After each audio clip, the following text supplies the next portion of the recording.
Who let the dogs out?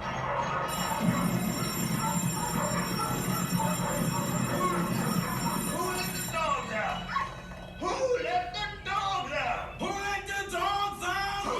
Who let the dogs out? Who let the dogs out? Who let the dogs out?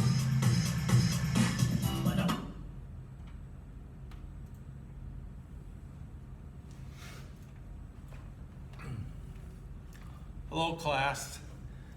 In this video we're going to cover section 3.6 rational functions. We started this material the Friday before spring break, but we didn't quite get through it. And so since I teach three different sections of pre-calculus, and we stopped in each of those sections, I stopped at a different spot in the lecture note handout. I'm going to start this material from the beginning on page 1 of your lecture note handout on section 3.6. Okay? So, rational function is simply a quotient made up of two polynomials. So, an example of a rational function would be g of x equals to x to the fifth plus 3x squared minus 7 over 4x cubed plus 2x minus 10, right? The polynomial in the numerator is a fifth degree polynomial, and the polynomial in the denominator is a third degree polynomial, right? So this is an example of a rational function. And in this section, right, we're interested in the graphs of rational functions. So to demonstrate, as an example, I'm going to use the rational function f of x equals 2x over x minus 3. And from our discussion on how to find the domain of a function in a previous section that we worked with this semester, right? We finding the domain of this rational function, right? We would set the denominator not equal to 0, because you know division by 0 is undefined. And so in finding the domain, we would set the denominator not equal to 0, solve for x, and we discover that the domain for this rational function is all real numbers except for the number 3. And the reason for that is, if you put in 3 and for x up here, and then we simplify, we find that f of 3 is equal to 6 over 0, and division by 0 is undefined. So 3 is not in the domain of this rational function. But we are curious as to what the graph of this rational function looks like, and particularly near the value of x equals 3. So here I have graphed the rational function for you. And so here is x equals 3 on the x-axis, and this vertical dashed line is the vertical line x equals 3. And as we go up the vertical line, we see that the graph of the function gets closer and closer to that vertical line, but it doesn't touch it. And as we go down the vertical line, we see on the left side of it, the graph gets closer and closer to it, but it doesn't touch it. This makes the vertical line what we call the vertical asymptote. Okay? So when a graph of a function has a vertical asymptote, the graph will get closer and closer to that vertical line, but it won't touch it. Now the end behavior for the rational function, here's the horizontal line y equals 2, right? This dashed horizontal line is the horizontal line y equals 2. And you can see as we go out on the right end of the graph, the further out we go out on the right end, the closer the graph gets to that horizontal line, but it doesn't touch it. And similarly on the left end, the further out we go on the left end of the graph, the closer the graph gets to the horizontal line, but it doesn't touch it. Okay? So this makes that behavior with the graph getting closer and closer to the horizontal line on both the far right end and the far left end, makes the horizontal line what we call a horizontal asymptote. Okay? So we are going to learn for a given for any rational function, we're going to learn how to find its vertical asymptotes. So here on page 2 of your handout, I give you the steps for finding the vertical asymptotes of a rational function. And step number 1 is factor the numerator and denominator of the rational function completely and cancel out any common factors, and then set the denominator equal to 0 and solve for x. And that'll give you the equation for any vertical asymptotes. So here I have a rational function f of x equals 3x squared minus 2x minus 1 over 2x squared plus 3x minus 2.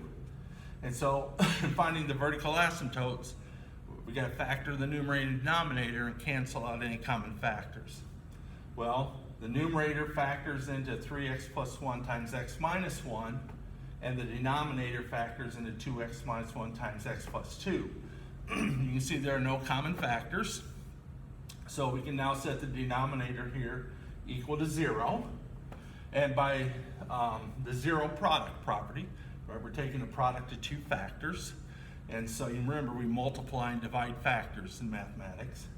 And so since this product is equal to 0, either the first factor is equal to 0 or the second factor is equal to 0. And when I solve the first equation for x, I get x is equal to 1/2.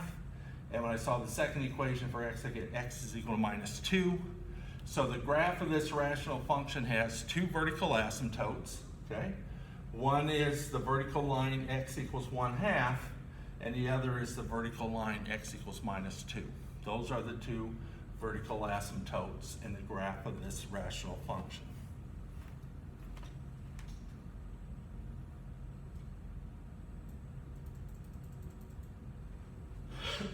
In the next example, our rational function is g of x is equal to 2x squared plus 7x minus 4 over x squared plus x minus 2. And so we factor the numerator into the numerator factors into 2x minus 1 times x plus 4. The denominator factors into x minus 1 times x plus 2. There are no common factors to cancel, so we set the denominator equal to 0. And since this product is equal to 0, by the zero product property, either x minus 1 is equal to 0 or x plus 2 is equal to 0. And so when we solve those two equations for x, we get x equals 1 and x equals minus 2. And so the graph of this rational function has two vertical asymptotes. One is the vertical line x equals 1, and one is the vertical line x equals minus 2. Okay? So next, if you flip over to page 3 of your handout, we're going to learn how to find the equation for any horizontal asymptotes. Okay? And so for any rational function, one of three things is going to happen. Okay? Either the horizontal asymptote is going to be the horizontal line y equals 0, or it's going to be the horizontal asymptote is going to be another horizontal line equal to something else besides y equals 0, or there's not going to be a horizontal asymptote at all. Okay? And so we're going to cover all three scenarios. So let's start with the top scenario. Okay? Here I have a rational function f of x is equal to 8x squared plus 1 over x to the 4th plus 1.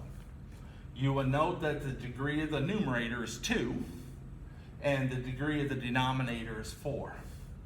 So whenever the degree of the numerator is less than the degree of the denominator, we call that bottom heavy. And if the rational function is bottom heavy, it has a horizontal asymptote, and the horizontal asymptote is the horizontal line y equals 0. That is true for every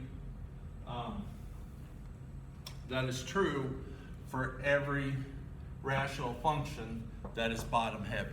The horizontal asymptote is y equals 0.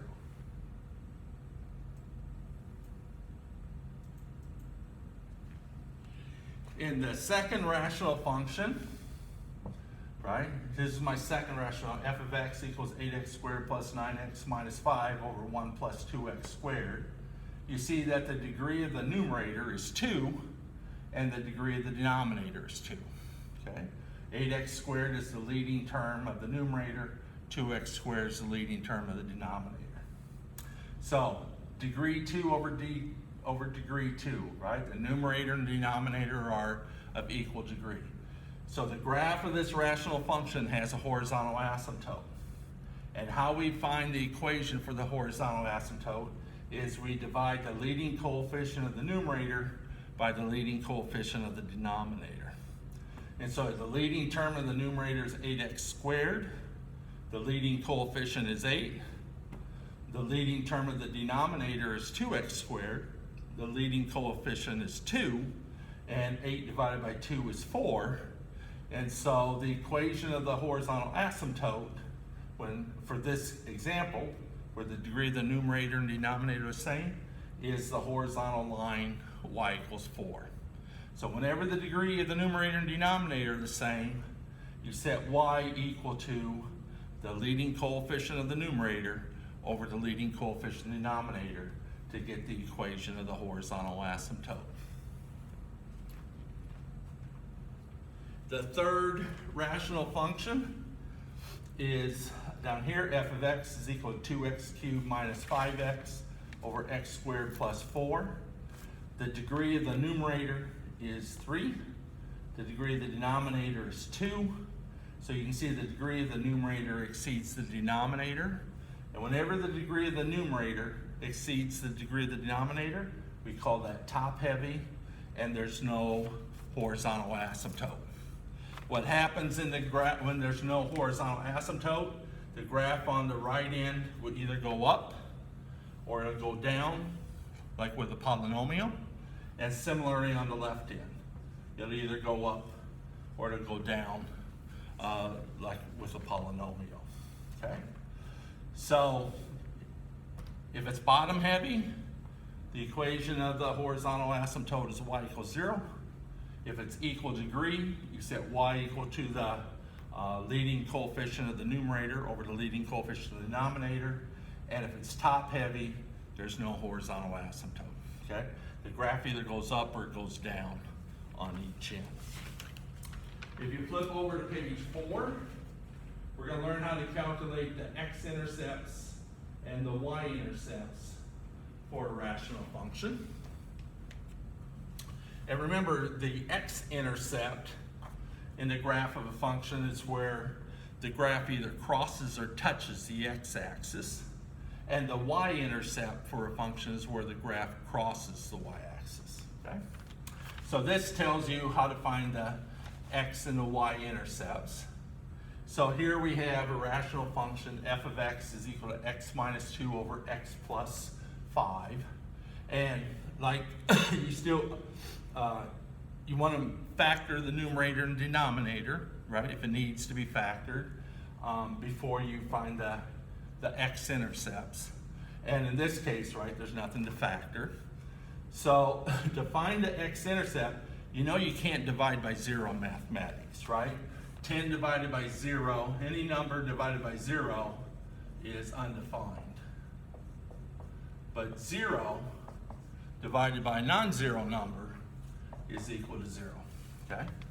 So to find the x-intercepts, okay, the denominator can't equal 0. So the only way to find the x-intercepts, you set the right-hand side of the rational function equal to 0. And the only way that this can equal 0, the right-hand side of this function equals 0, is if the numerator equals 0.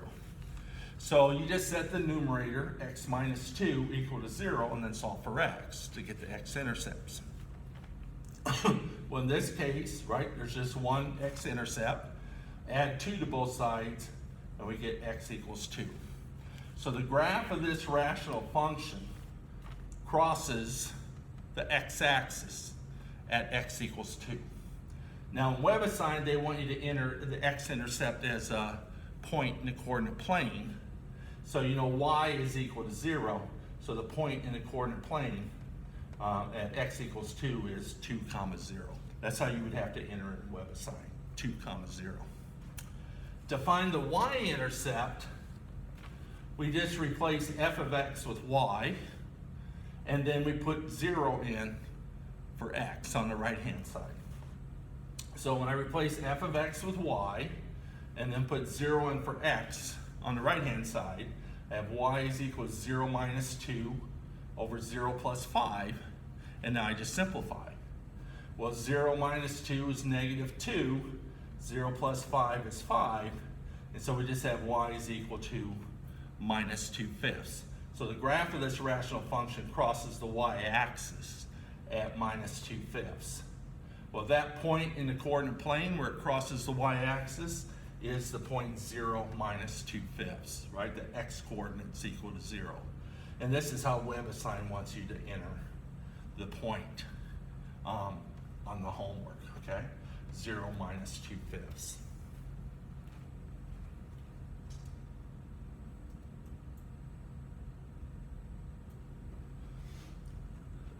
In our last example, we have the rational function g of x is equal to x squared minus 12x plus 32 over x minus 5. The numerator factors into x minus 4 times x minus 8. So you see we don't have any common factors in the numerator and denominator. And so to find the x-intercepts where the graph crosses or touches the x-axis, we just set this numerator equal to 0 and solve for x. And so by the zero product property, either the first factor x minus 4 is equal to 0, or the second factor x minus 8 is equal to 0. And when we solve those two equations, for x we get x equals 4 and x equals 8. Well, the point on the x-axis at x equals 4 is the point 4 comma 0, and the point on the x-axis at x equals 8 is the point 8 comma 0, okay? Because the y-coordinate, we're setting the y value equal to 0 here. And this is how WebAssign wants you to enter the answer, 4 comma 0 and 8 comma 0. To find the y-intercept, we just replace g of x with y, and then we plug in 0 in for x on the right-hand side. And when you do that, you just end up with the constant term in the numerator over the constant term in the denominator. So in this case, it just simplifies to 35 over negative 5, which is equal to minus 32/5. So where the graph crosses the y-axis is at minus 32/5 on the y-axis. And that corresponds to the point 0 minus 32/5 in the coordinate plane. And again, this is how WebAssign wants you to enter the answer, okay?